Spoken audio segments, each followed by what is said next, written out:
Hello out there. Welcome to my Cargo Bike online fundraiser. Before we get started, I would very much appreciate it if you would take a moment to share this broadcast with folks, whether it's via a retweet or a repost or something like that. And this is at least hopefully a fundraising event for a cargo bike. I'll talk more about that. But if you want to donate to the fundraiser, you can find it at davidrovics.com/cafe. If you scroll down just a bit.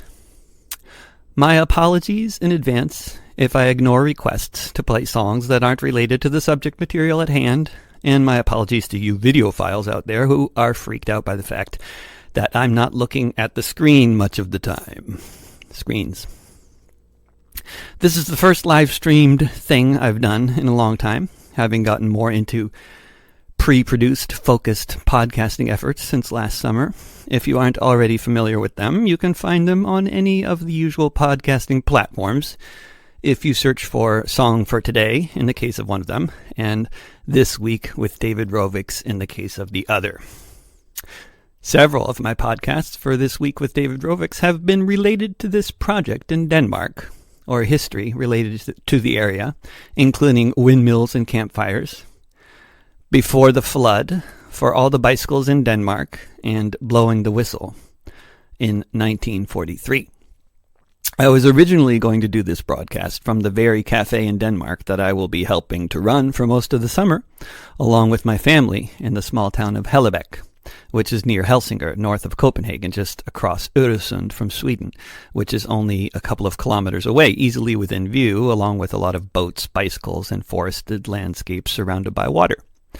Every 10 minutes or so, you'll hear the whistle of a little one-car train that goes back and forth through the forest along its route from the Helsingør train station to a few outlying villages.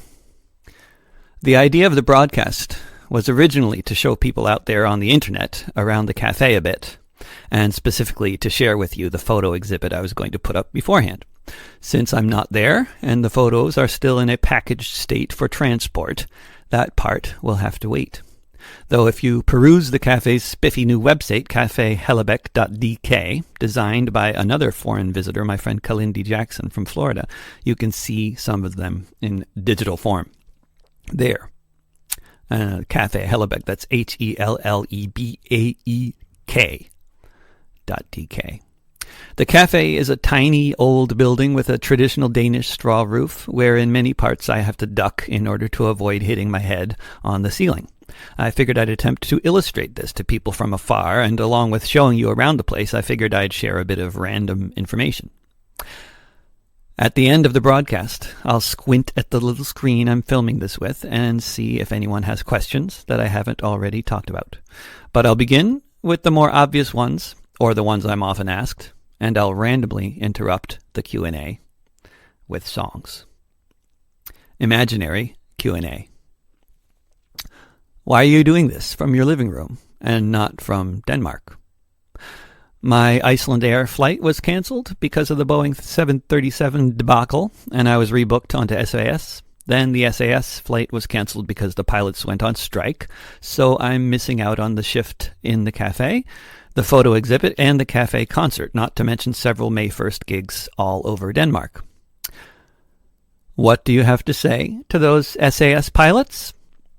Solidarity.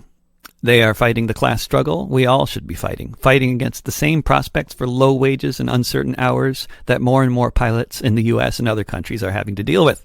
It's slightly ironic that a strike has prevented me from singing for Danish labor unions on International Workers' Day, but mostly it's just a good illustration of the power of unions, solidarity.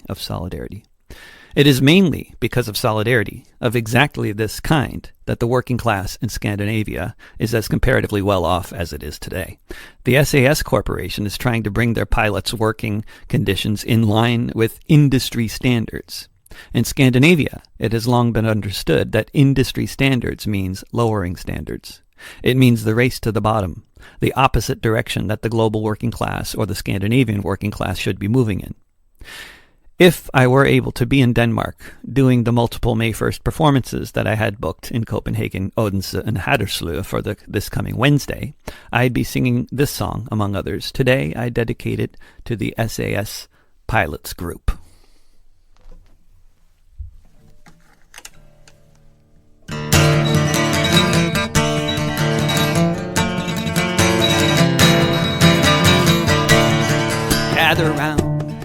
All you workers, whether you have a job or not, you who pick the tomatoes, you who grow the pot, you who stay home to raise the children, you that record the sound, you who flip the burgers, all you workers, gather round, gather round. All you workers, all of you who pull the shots, you who wash the dishes, park the cars in parking lots, you who dig the ditches to put the caskets in the ground, you who clean the bathrooms, all you workers, gather round.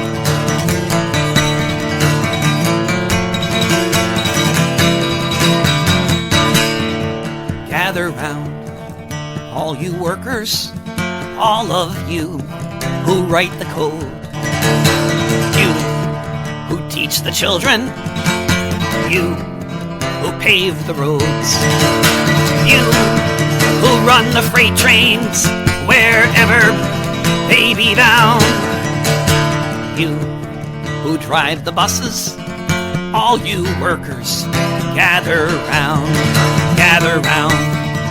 All you workers struggling to pay the rent, you who work a second job and wonder where all the time went, you there in the sleeping bag, shivering on the ground, in the houses, on the sidewalks, all you workers, gather round.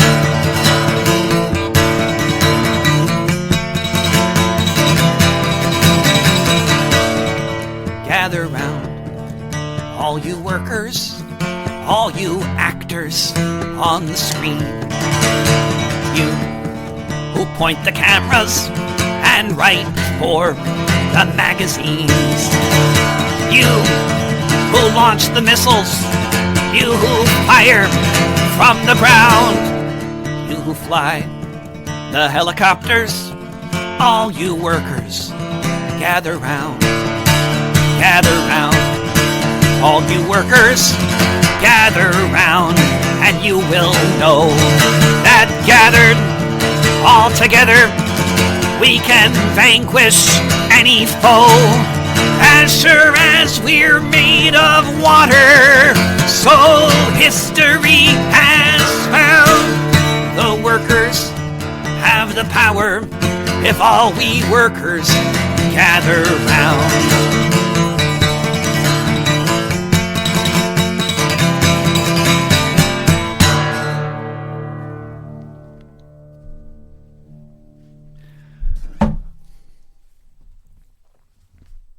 Okay, back to my pretend Q&A. How did you get this opportunity to run a cafe in Denmark? For almost 2 decades now, Denmark has been one of the countries I've toured the most in.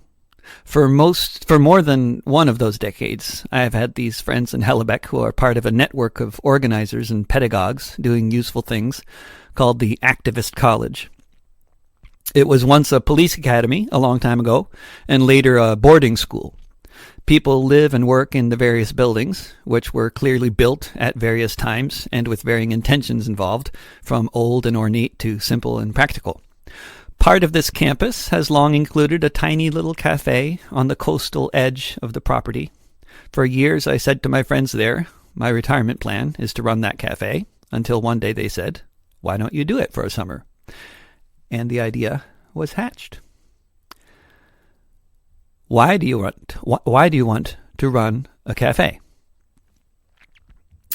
One of the attractions for me to being a touring musician all these years has been the way when you do a concert or hold a demonstration or organize a festival, you're temporarily creating a sort of liberated space where all kinds of great things can happen. A big part of this phenomenon has to do with the physicality of it and the shared nature of it, being in the same place at the same time for something along the lines of the same purpose. What we need to transform society is collective action. Collective action can only occur when people first collect. This is why things like unions, cooperatives, and activist groups can feel so threatening to the powers that be. Because we are. At the same time, unions, cooperatives, and activist groups always desperately need permanent physical spaces where they can gather, where they are at home, from which everything else can grow. People need roots just as much as plants do. You can see around the world how the squatted social centers, the union halls, the granges, the town commons become essential gathering places that foster more organizing, that bring things forward.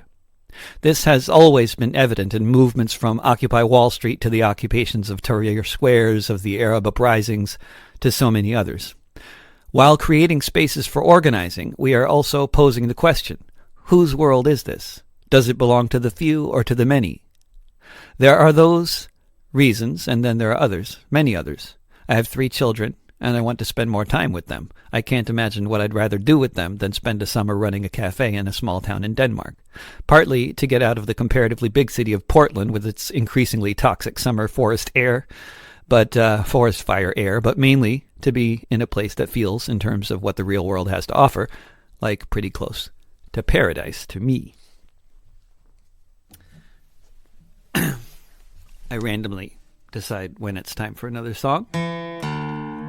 I will open this up to interactive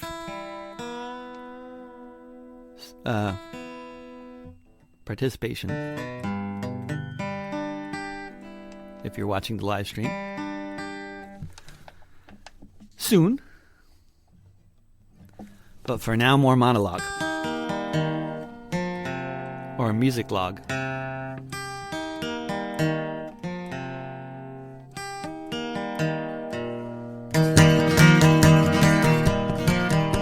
I went to play at the playground, to do things I like so much. Run with my friends, play make-believe, swing on the swings and such. But this morning I went to the playground, and bullies were guarding the swings. They knocked over the slide, dumped out the sandbox, took away all of our things. This playground is run by bullies, and they're all so big and mean. But this playground was made for all of us, and we're gonna change this scene.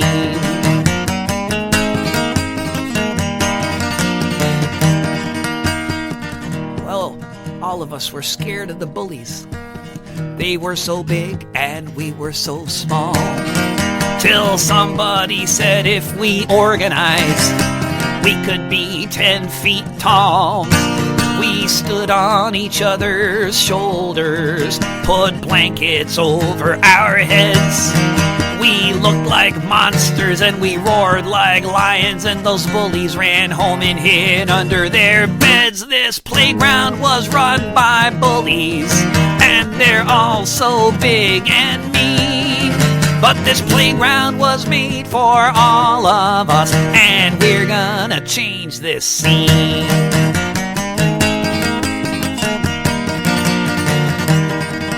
Well, we got that playground back, but then we looked across the street, saw the sewage plant belching out smoke, poisoning the ground under our feet. It's giving us all asthma, and the hour is getting late. So we marched across the way, and we blocked that factory gate. 'Cause this world is run by bullies, and they're all so big and mean. But this world was made for all of us, and we're gonna change this scene. This world is run by bullies, and they're all so big and mean. But this world was made for all of us, and we're gonna change this scene.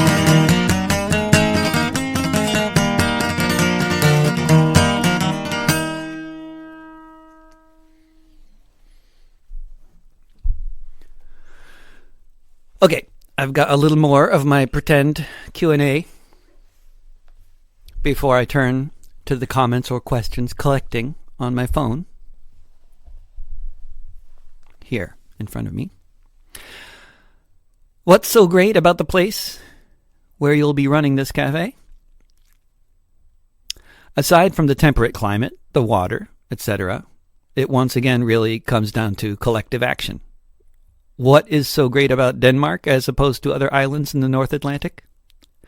Infrastructure. For example, they've been investing in bike lanes throughout Denmark for decades in every new annual budget. The evidence of this massive infrastructural investment is abundantly obvious, as most Danes spend much of every day pedaling along on their bikes, getting lots of exercise and making their society one of the greenest around, not to mention one of the most pleasant and most child-friendly. Unlike in the US or the UK, riding a bicycle is a safe and very popular activity in Denmark for people of all ages. One reason for this is because there are real, physical, dedicated lanes for bicycles in every Danish city and throughout much of the Danish countryside. In the US, when a couple has more than one child, they think it's time to get a minivan.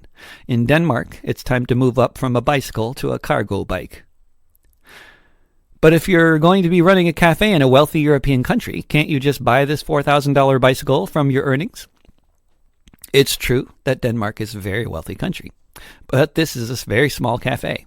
We'll be running the place mainly in exchange for room and board, and hopefully covering the cost of our travel to Denmark for the summer. Making enough to cover the cost of an expensive Danish cargo bike is out of the question.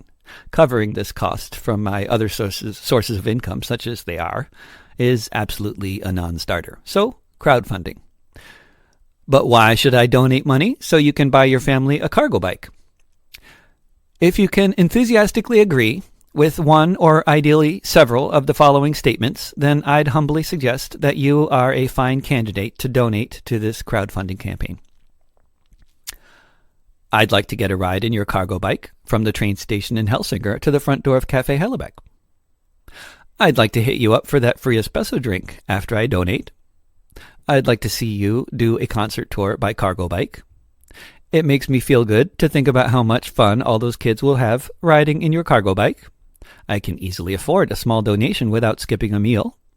I can easily afford a large donation and still take that vacation next month.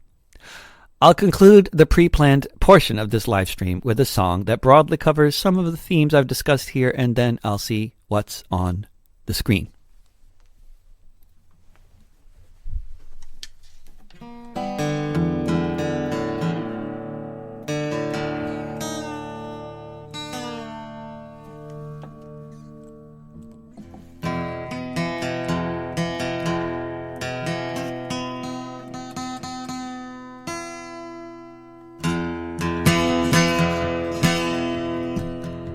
First you told us only through you could we know God, and if we dared to question, he wouldn't spare the rod.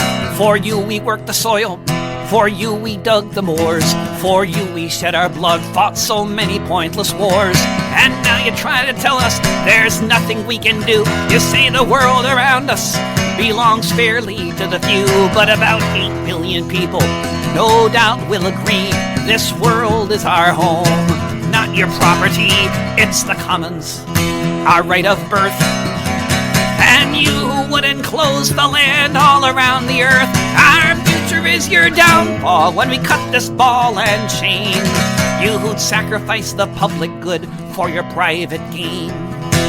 With our sweat we built the railroads, built cities on these shores, but because you own the money, you say that it's all yours. We laid the phone lines and the pipelines, and then right before our eyes, you say these things are taxes paid for, you now will privatize.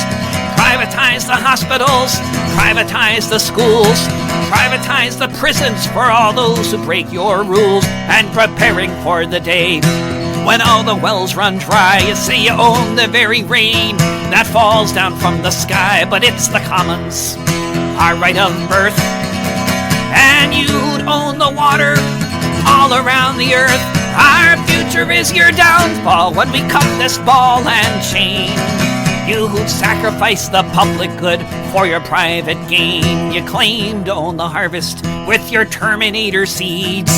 You claim to own the genomes of every animal that breeds. You claim to own our culture and the music that we play. And with each song that we download, to your coffers we must pay. You'd even own my name, and you'd say it's for the best. Maybe you'll let us on your radio if our songs can pass your test. You own country, you own western, you say you've given us a choice. You may own the airwaves, but you'll never own my voice. It's the commons, our right of birth. And you'd own the music all around the earth. Our future is your downfall when we cut this ball and chain. You'd sacrifice the public good for your private gain. It's the commons, our right of birth. And you would own everything all around the earth. Our future is your downfall when we cut this ball and chain. You'd sacrifice the public good for your private gain.